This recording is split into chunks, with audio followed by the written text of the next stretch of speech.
so welcome to episode 6 of Circa 1890.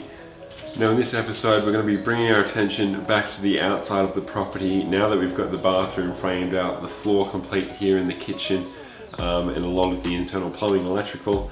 There are a few more things that have to be done outside before we can start sheeting the walls in here and really start to add finishing touches to the inside.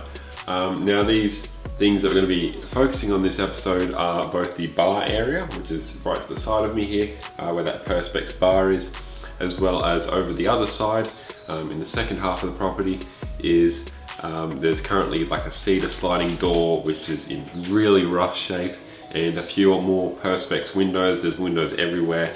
It is quite a mess and that needs tidying up. So that is what we're going to be doing in this episode of Circa 1890, and of course starting off with that side, removing the sliding door, removing the Perspex windows, cladding, painting, and that one there will be ready for trims, which are coming in a few weeks time. So anyways, let's get into it.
Alright, so now that side is done over there, it's all cladded and painted, just now waiting on those trims and a couple of French doors which I bought second-hand. So once they're in, that side will be completely done, aside from the deck, which is going to go in a few months' time.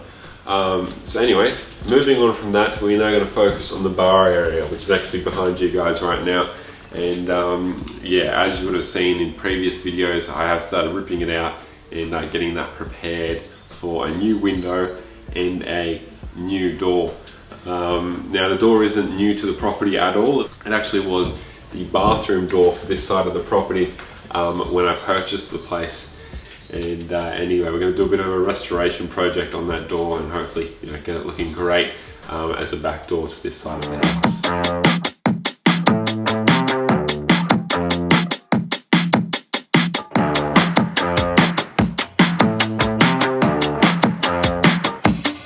Don't force me out of bed in your society. Don't push me down the road you're bleeding down.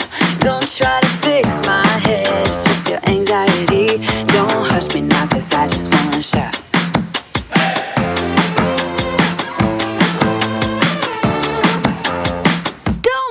With the first window in and the doorway framed out, I then decided to actually remove this old cement sheeting and replace it with the leftover weatherboards. You'll be running when I raise the black flag. Get out your bomb and fly away. We'll be dancing with our hands in the air when our new dawn is red. Alright, so as you can see, it's actually pretty late in the day now, and anyways, I have actually managed to find another window matching the others which have gone in. Now, currently here we've got these two Perspex windows which I feel like you can actually just push through, and yeah, they just don't look the best. So before they can come out, I have to take these boards off. Now these are actually decking boards, and these have been here since I bought the place, obviously, and they're going to come off. I'm going to see what the situation is behind it with the framing. Let's get into it.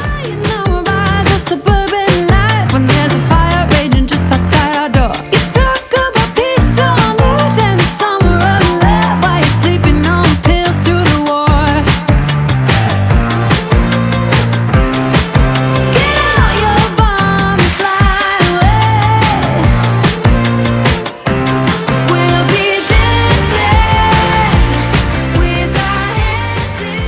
second window added into this side of the house.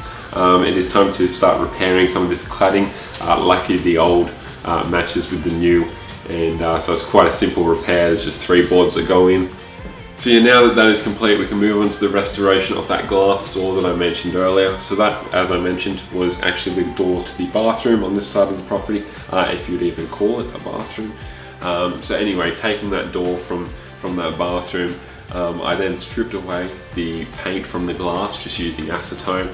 I didn't want to use a heat gun or anything just in case it damaged the glass. Yeah, I just didn't want to risk that. I then just used a razor blade to go around the glass just to tidy up the edges, and then sanding it back and removing these plastic caps that were added, I don't know, 5-10 years ago.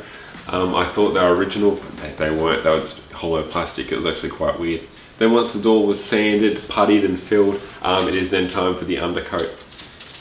Now on Instagram I put out a poll for you guys to interact with, and there was, you know, quite a divide. It was almost 50-50, but most people agreed to go with more of a navy blue tone for the outside of that door. So that's what I went with. I went for the navy blue on the outside and a clean white on the inside, and it is looking great.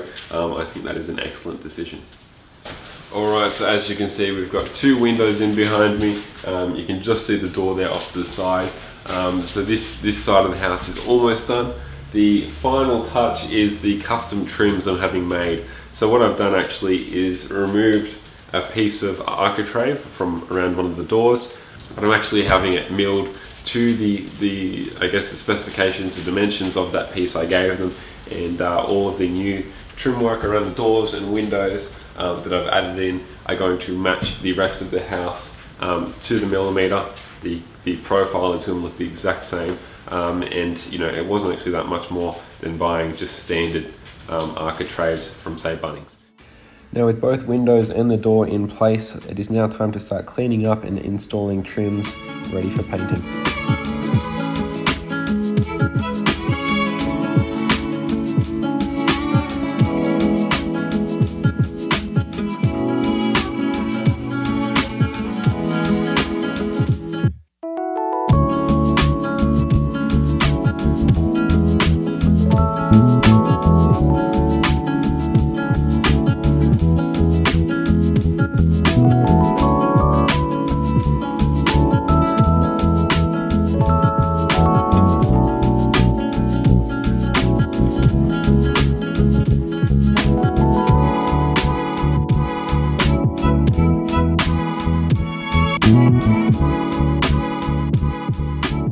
So that is it for this episode, guys. Thank you for watching all the way through.